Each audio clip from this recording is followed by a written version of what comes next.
Yeah, it's a 49-year-old female with atypical chest pain. So, anybody, anybody have any ideas? What is Looks that? like a few answers for anomalous RCA coming from the left main, Dr. O'Keefe. Very good. Yeah. So on this score sheet, the angiogram score sheet is less daunting than the echo score sheet, but yeah, this is an anomalous right coronary artery arising from the left coronary sinus in a separate orifice adjacent to the normal left coronary artery. This is less than 1% of people have this. So on the score sheet here, you have the left main LAD circ, right bypass graft, and we have various things here, but there's one that says anomalous coronary artery. Where is that? There it is, anomalous coronary origin. Let me just go over and tick the right coronary there. And the coronary is otherwise normal. So yeah, that's pretty straightforward. Probably see one of those on the angiographic portion of the test. The angiograms will comprise the angiograms using the scoring sheet will comprise about 13% of the studies that you have to interpret on day two, which is about 4.5 hours long. The whole imaging section, the ECG and imaging section, about 50% of the time, a little over 2 hours, will be devoted to interpreting ECGs, and then 13% angiograms and about 37% echoes. Um, so here is a patient with stuttering chest pain and an uh, abnormal troponin level.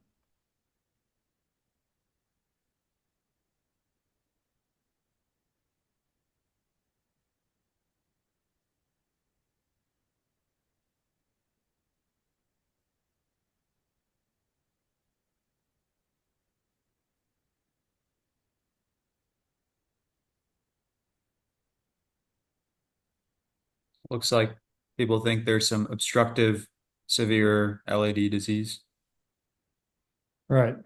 So you'd be looking at LAD, severe stenosis, which they arbitrarily say greater than 75%, greater or equal to 75% diameter stenosis. I guess that's greater than 75. When you're eyeballing this, it's like, can you tell the difference between 75 and 75.5%? But in any event, yeah, that's clearly a significant stenosis in the prox LED there. This is kind of unstable angina this guy had. Uh, and so, right.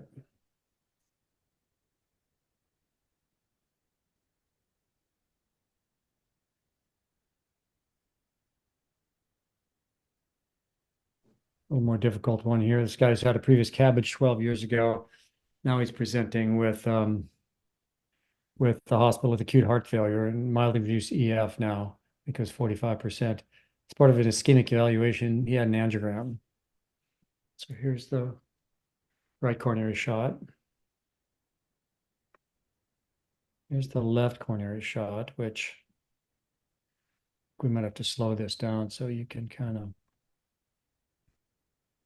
appreciate all this disease.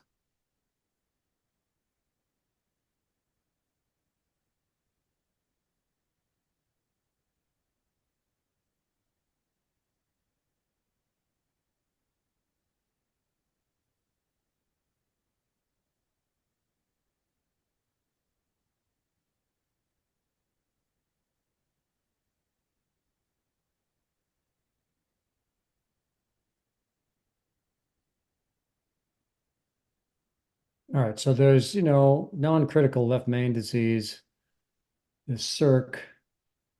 This is an old bypass graft stump, I think, but they didn't inject the proximal portion of the occluded graft to the circ, so that's kind of optional. The Looks This like is, if you look that closely, an there's, OM aneurysm, Dr. O'Keefe. Someone was saying OM aneurysm. yeah, I think that's the stump of an occluded vein graft, you know. But it's a good point. We'll probably have to add that in as an option. But there's a high grade stenosis in that big obtuse marcher branch. This used to be bypassed, but the bypass is out. there's a bypass to the LED. You'll see it in a moment. But if you watch right here, in the so this is a big diagonal over here with the stenosis, but here's the left main right here, and see how it's going back and forth. I mean, it's filling in a pulsatile fashion, meaning there's a patent lima there. And then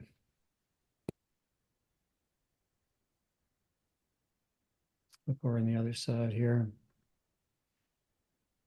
Here's the lima filling the left main and the diagonal. There's a diagonal stenosis in there that's about 75%.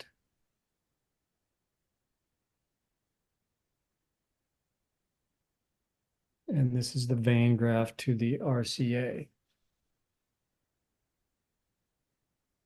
It's just like occluded and hazy. And so this is going to take some scoring. Any answers so far? CTO of the RCA with right to Right, right, left to right collaterals and severe circumflex disease, severe LAD disease, right, patent lima, and vein graft to RCA occluded with acute thrombus. right. Very good. So the kind of this is where it's so important for you guys to get comfortable and familiar with these score sheets, like for the angiograms and the echoes. So here we got like, yeah, there's a moderate stenosis in the, I mean, I think it was about 50% in the left main, but the LAD has high grade disease in the diagonal and the LAD. And it's important to understand that when you're scoring the LAD, that includes the diagonal, right? There's no separate one for the diagonal. So we would say there's a high grade lesion in the LAD and the diagonal there. The circumflex has a significant stenosis, and you could argue that might be an aneurysm. The right coronary is occluded, completely occluded, complete occlusion. Um, then there's a bypass graft that's completely occluded, right? The lima is okay, so you don't need to score insignificant stenosis there. I mean, if you wanted to score insignificant stenosis, but then you have to come down here to the bypass. Where is it going to? Well, one's going to the LAD, right? One bypass going to the LAD and one to the RCA. I think we'd probably ignore the one going to the SIR because they didn't inject it proximally. But in any event, then I'll just show you the correct scoring on this just for your information. But so the left main, moderate stenosis, like 50%, less than 50%. Well, not less than 50%. 50, yeah, it's in the 50% range. So we called it moderate. Severe LAD stenosis, severe circumflex stenosis, total occlusion to the RCA, RCA collaterals, bypass graft to the LAD, bypass graft to the RCA, bypass graft thrombus present, and bypass graft total occlusion. Yeah, I don't think anybody mentioned, but like when you're scoring, um, yeah, when you're scoring this, you have to for the bypass graft. Um, these are more than one bypass graft, but there's thrombus present. So you go bypass graft and come down here to the thrombus.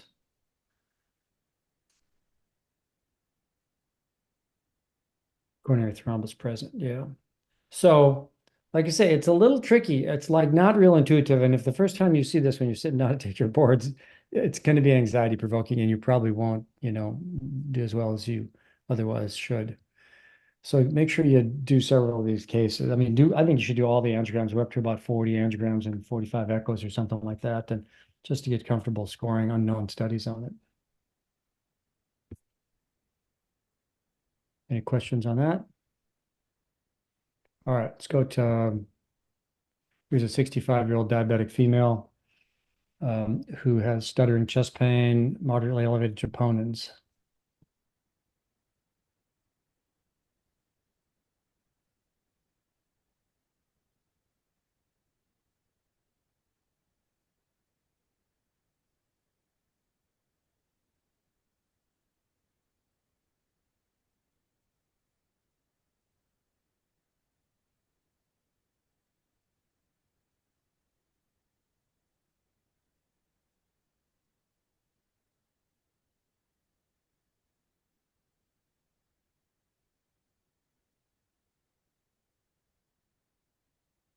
RCA is occluded.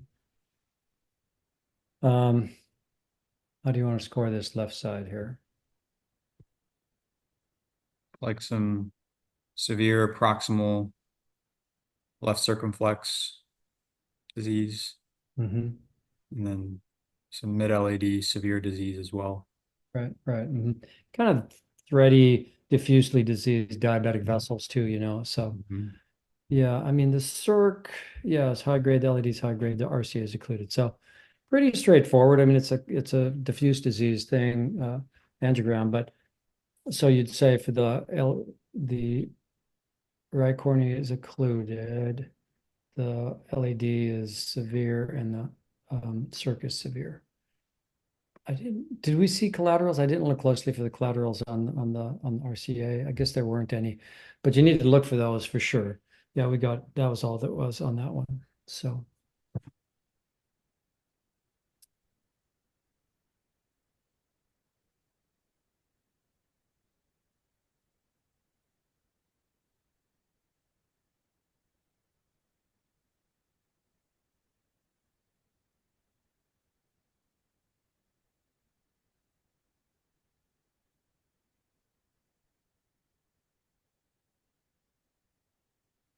all right, here's a 53-year-old with crescendo angina. Um, Go through this one quickly, pretty straightforward. There's the RCA, another shot of the RCA. Huge RCA, great big posterolateral distribution. Here's the LED and left circ.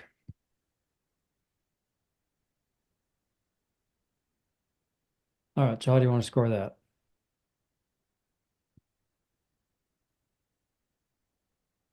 Severe RCA and LAD. Right. That's all there was. There's no collaterals, no thrombus apparent. Yeah, so you just score it like that. Let's go to the Q bank. Show you the Q bank is meant to we pick high yield topics that have shown up on boards in the past and have been using AI and the recent AHA ACC guidelines to come up with study questions for it. So let's look at this first one. There's up to about 300 questions in the Q bank now. So this is a 21-year-old varsity soccer player had exertional syncope during a match, later underwent CT cornea angiogram, and here's what his CT angiogram showed. CT cornea angiogram.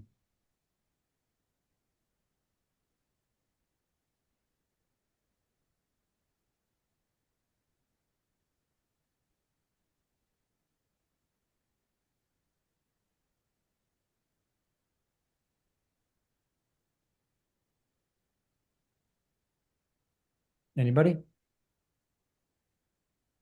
Anomalous left coming from the right, Anomalous left what?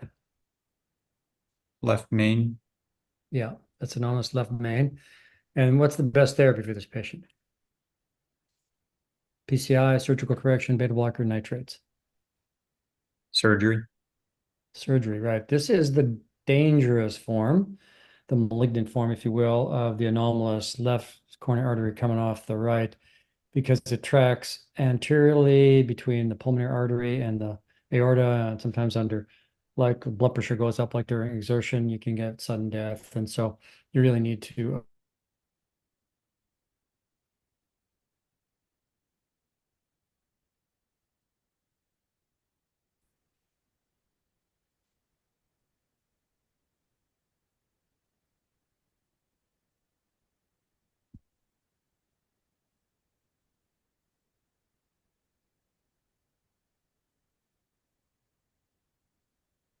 Okay. So this is a 32-year-old female you're seeing for the first time in your clinic. She has a known VSD, which she only found out about as an adult. That has not been surgically corrected. She denies chest pain or shortness of breath and is on no medication. So she's asymptomatic. But exam shows clubbing of the fingers and toes. Her heart rate's 93. Her blood pressure is 104 over 61. O2 sat and room air is 90. 2% with a 3/6 holosystolic murmur. The CBC shows a hematocrit of 62% with a hemoglobin of 20.5. Platelet count is 102. Echo shows a large VSD with bidirectional flow.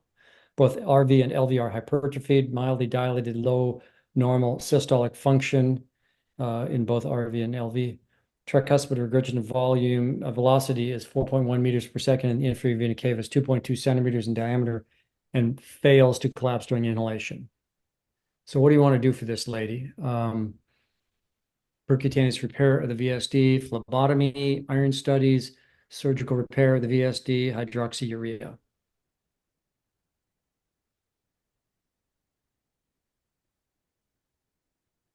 Looks Kind like of a tricky. there's a answer for phlebotomy, but also iron studies is more popular Yeah, now. this is a tricky study. In fact, iron studies is the correct answer because sometimes they can be polycythemic with Eisenmengers and still be iron deficient, in which case you'd have to sort of replete the iron at the same time you phlebotomize. But so for starters, you'd do the iron studies. This is Eisenmengers, which is a constellation of signs and symptoms from uncorrected congenital heart defect with a large VSD and developing severe pulmonary hypertension that eventually gets so high it gets as high or higher than the systemic pressures, and you start having this shunting and clubbing, and it's really at that point, um, you could consider a heart-lung transplant, but that's rarely done. But it's got a bad prognosis, and which you do things like try to keep them from getting too polycythemic, um, and uh, and maybe use oxygen if that increases their um, their O2 saturation systemically.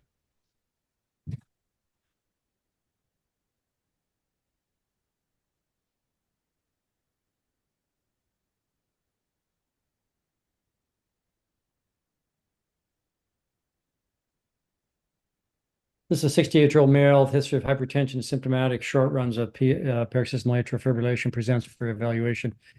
He experiences palpitations and mild dyspnea during these episodes, which occur infrequently. After discussing treatment options, he decides to start flecainide, which is the following is the most critical factor to assess before initiating flecainide. Presence of structural heart disease. Very good. Yeah. All right.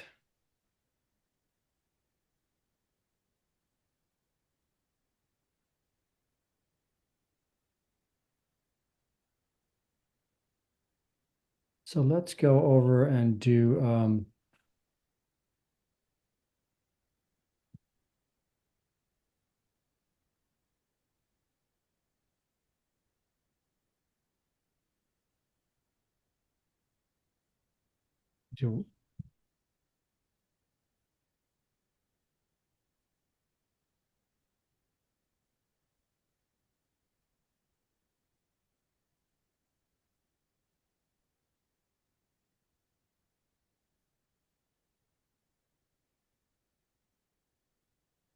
okay. This is a 59-year-old female involved in a motor vehicle accident. Um, she's got ECG shows T-wave inversions in 2,3 AVF and V3 through V6. She has a prolonged QT, high sensitivity troponin is 1100. She had urgent coronary angiogram, and this is what her LV gram looked like. We had an answer for Takasubo even before seeing the LV gram. Yeah, yeah, it is. Okay, um, what percentage of patients with Takotsubo will have left ventricular outflow tract obstruction?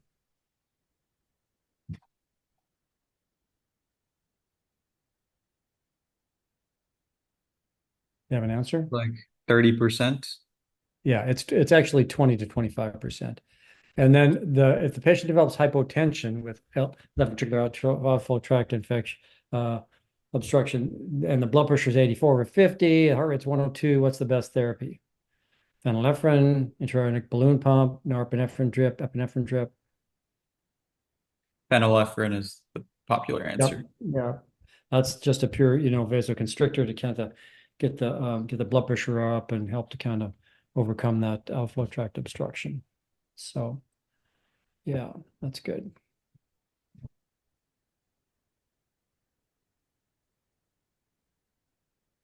So this is a 34-year-old black female with syncope, cough, chest pain, fatigue, intermittent fever.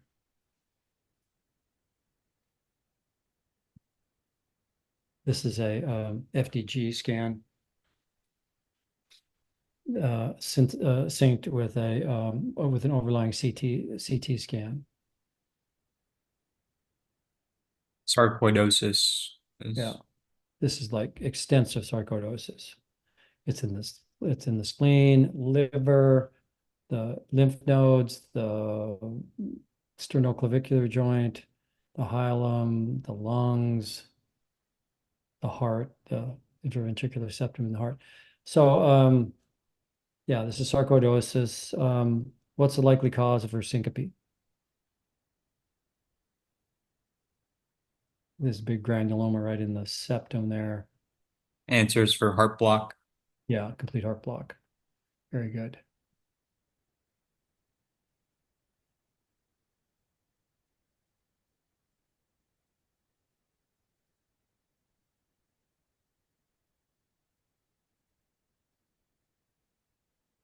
This is a male with Marfan syndromes, 32 years old.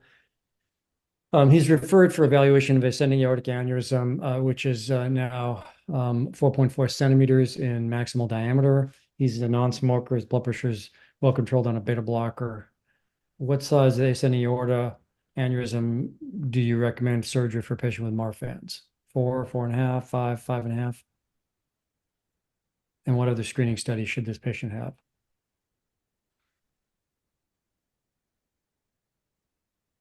There's an answer for four. It's actually five. For people without Marfan's, it's 5.5, but Marfan's it's five. Or if the aneurysm expanding more than 5 millimeters or half a centimeter in a year, you can use that as justification, for rapid expansion.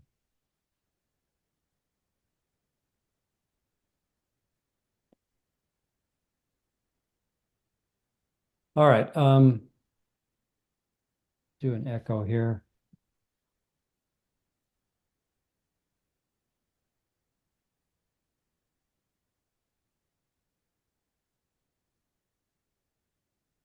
So this is a 31-year-old male with chronic severe systemic sclerosis, worsening dyspnea, diminished stamina, and dyspnea on exertion.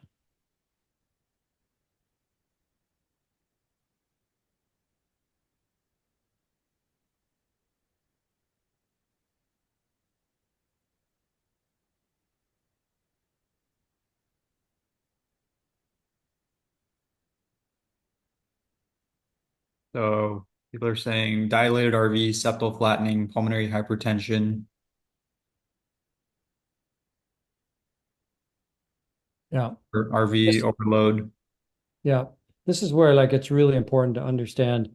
Like I said, there's 170 boxes on the Echo score sheet. So yeah, there's a thing for pulmonary hypertension here. Yeah. Pulmonary hypertension under pulmonary disease. And then down here, there's RV is enlarged. There's global hypokinesis. There's all RV pressure overload for sure, but the RV is enlarged too. So it's RV volume overload. And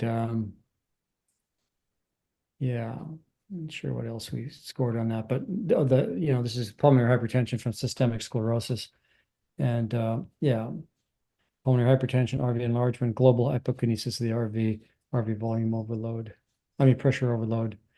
Oh yeah, we forgot to score the moderate TR, which is clearly there on this one.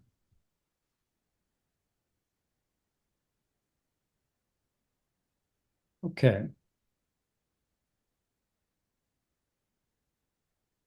maybe we'll finish up with a few ECGs here.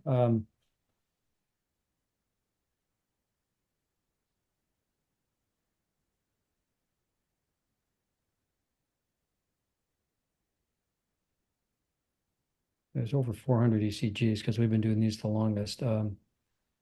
And these again are, arguably the trickiest thing. Um,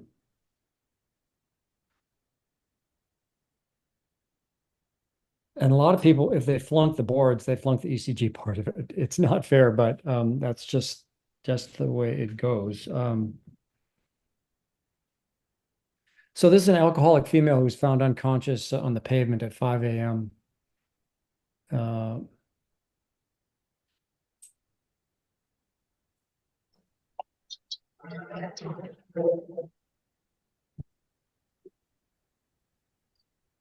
the answers.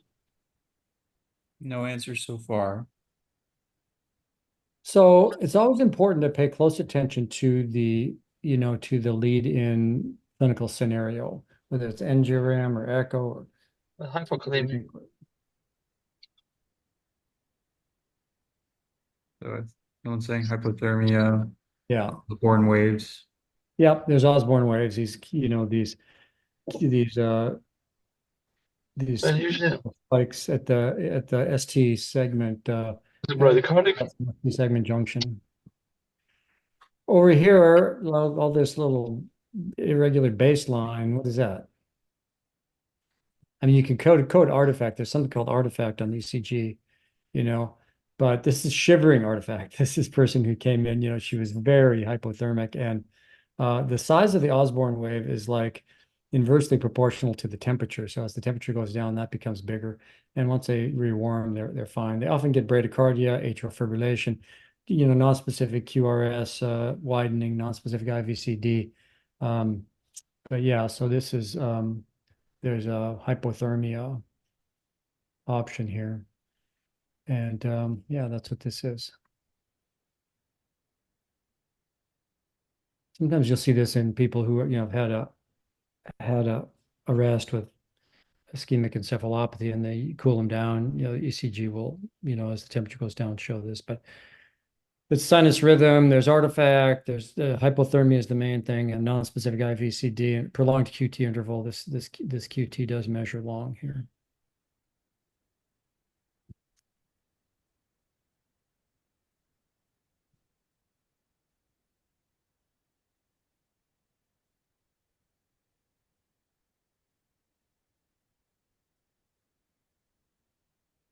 All right, so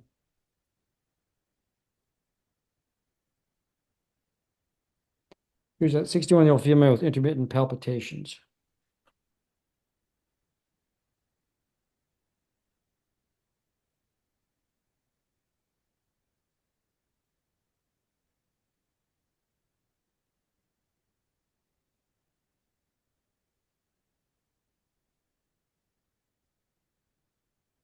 What do we think here?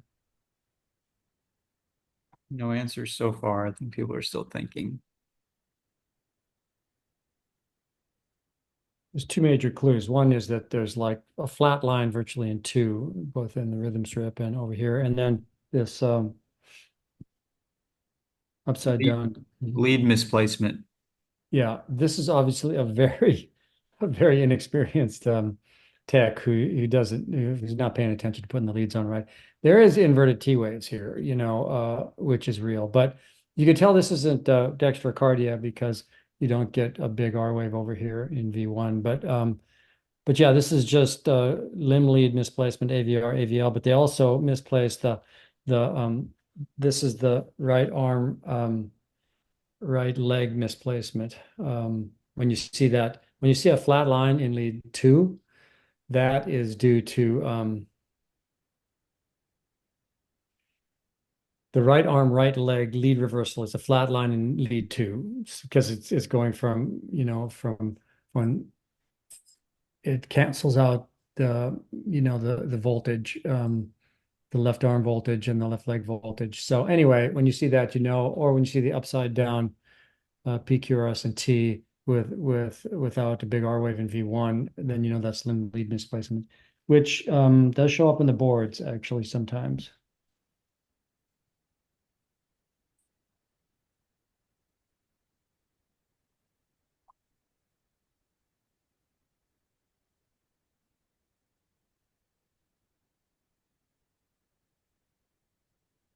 Okay, so this is a 29-year-old black female who had an abnormal chest X-ray.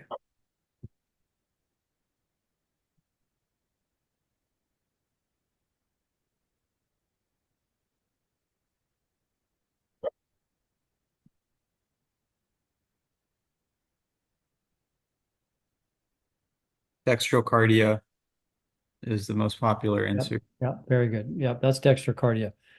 This is an upside down P QRS and T wave in V1 in V1 and 2, but there's an R wave here, and the QRS gets progressively smaller as you go over to the left side because the heart's in the right chest. So yeah, that's and like on that previous one, you wouldn't, even though it looks like right axis, it's an artifact of so you just put incorrect electrode placement in sinus rhythm with non-specific repolarization abnormalities. But in this one, you'd code for dextrocardia, sinus rhythm with dextrocardia, and then you'd also code for right axis deviation because it is a right axis deviation. This is another one with non-specific STT changes.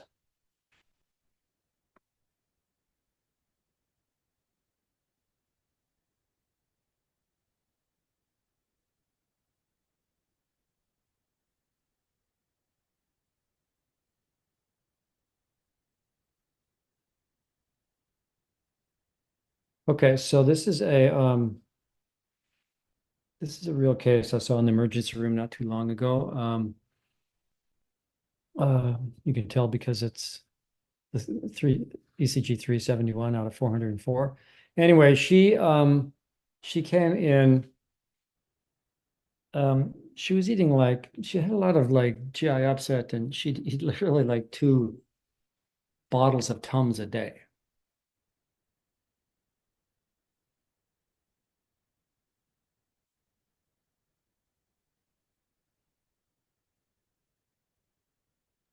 Short QT and hypercalcemia are the popular answers. Right. Yeah, that's exactly right. There is no such thing as short QT, although this is a short QT.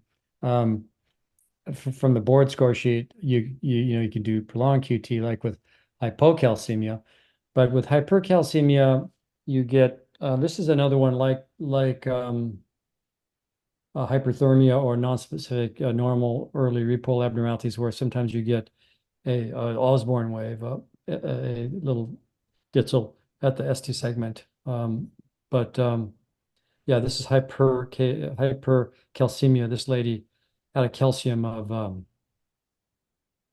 like 20. Really crazy. Here's another ST. See how the ST segment is just really short. The ST segment is like non-existent. Um, and with hypercalcemia, the ST segment shortens up. Normal calcemia of a normal ST segment, and with hypercalcemia, you get just a real long ST segment. But the important point is that the T wave is actually normal. It's just the ST segment that goes out to cause the to cause that the abnormality there.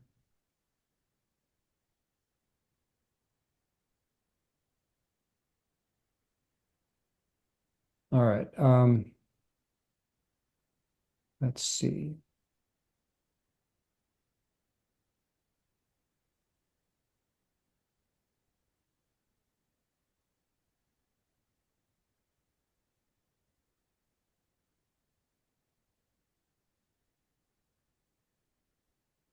So this is a 55-year-old female um, with a non-ischemic cardiomyopathy, has chronic emphysema, chronic severe emphysema. Well, another one of these kind of boardsmanship kind of thing you need to know.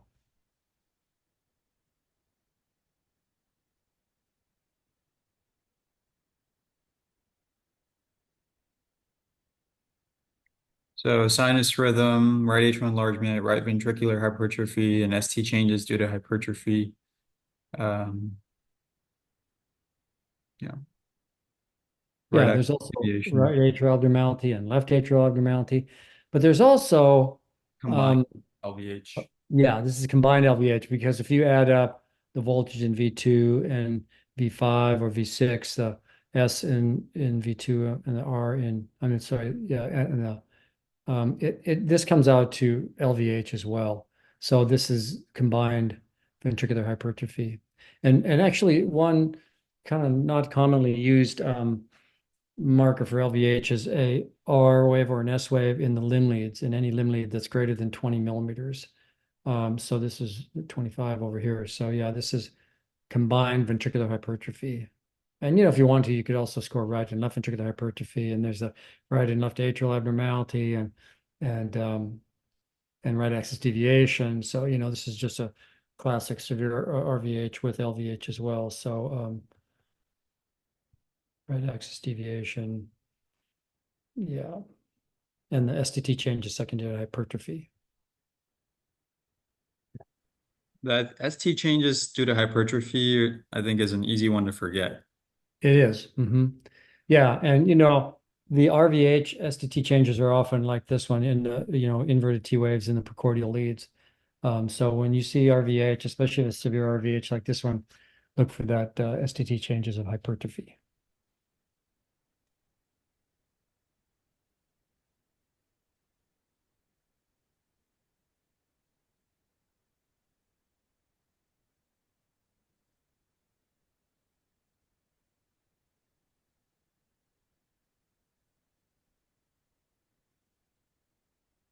Okay, so this is a 19-year-old pregnant female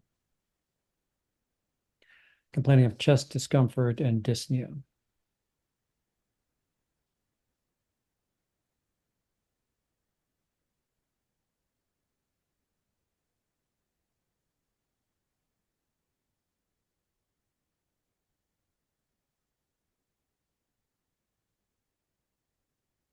So an answer for um, sinus tachycardia, RVH, pulmonary embolism, maybe S1Q3T3.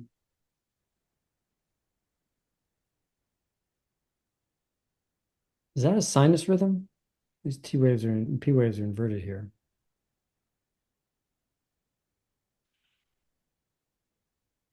Ectopic is Yeah, has been it's an atrial suggested. tachycardia. It's not an SVT because you see discrete P waves, but that's an atrial tachycardia. And I guess you could say ectopic atrial tachycardia. But yeah, it's for sure it's RVH, um, and STT change is secondary hypertrophy, like we were talking about. ST segment depression V2 V3, um, atrial tachycardia, right axis deviation RVH. Yeah, it turned out this patient had previously undiagnosed large secundum ASD with severe pulmonary hypertension. So it wasn't like acute dyspnea. I mean, she'd been complaining of this worsening during her pregnancy, but yeah, it was a large secundum ASD, um, which yeah, which then got repaired after she delivered.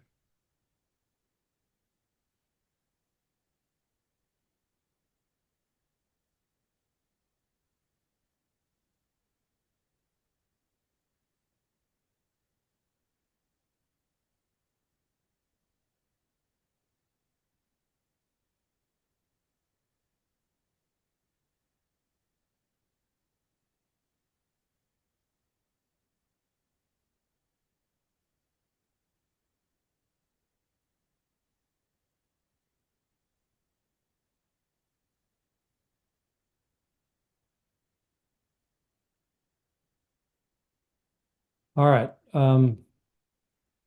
You know,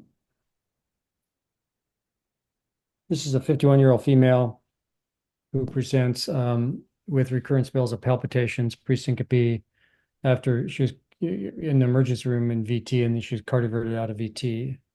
And this is what it looked like.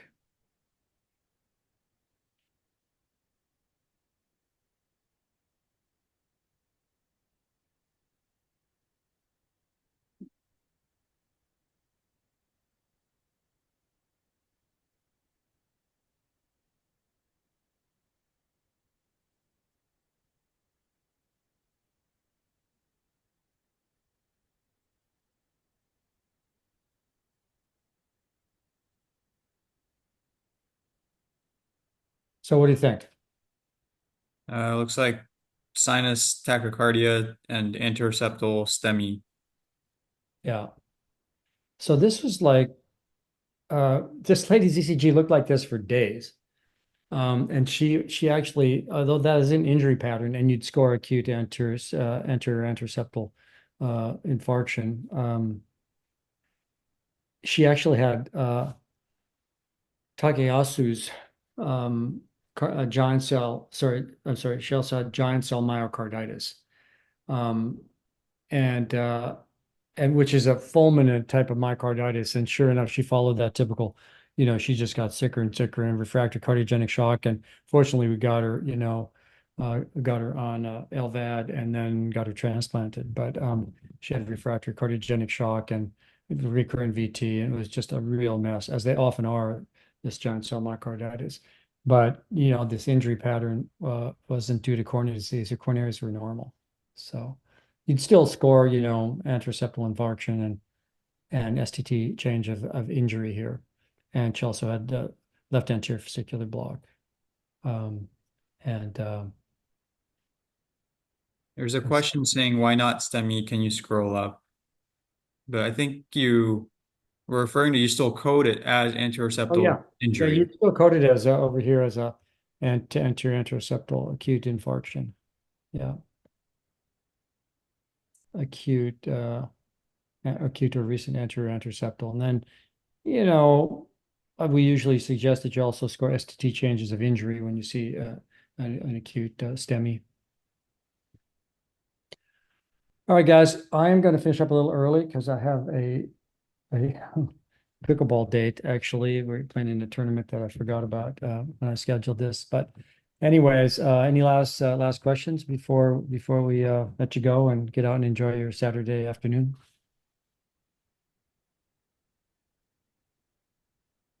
Doesn't look like it. There's just thank yous. Thank you, Okay, Dr. well, O'Keefe. yeah, good luck. Good luck on your boards. I know you'll do well. Try to use this study site. A lot of the cardiovascular training programs around the country are signing on to it, so hopefully you have access to it. And yeah, give me any feedback on it. I always love to hear from you guys. So thanks for taking some time today to look at these cases with me. And thanks, Suchith. Of course. Thanks, Dr. O'Keefe. And thank you everyone for attending. I'll be uploading this video to YouTube afterwards if you want to refer back to it.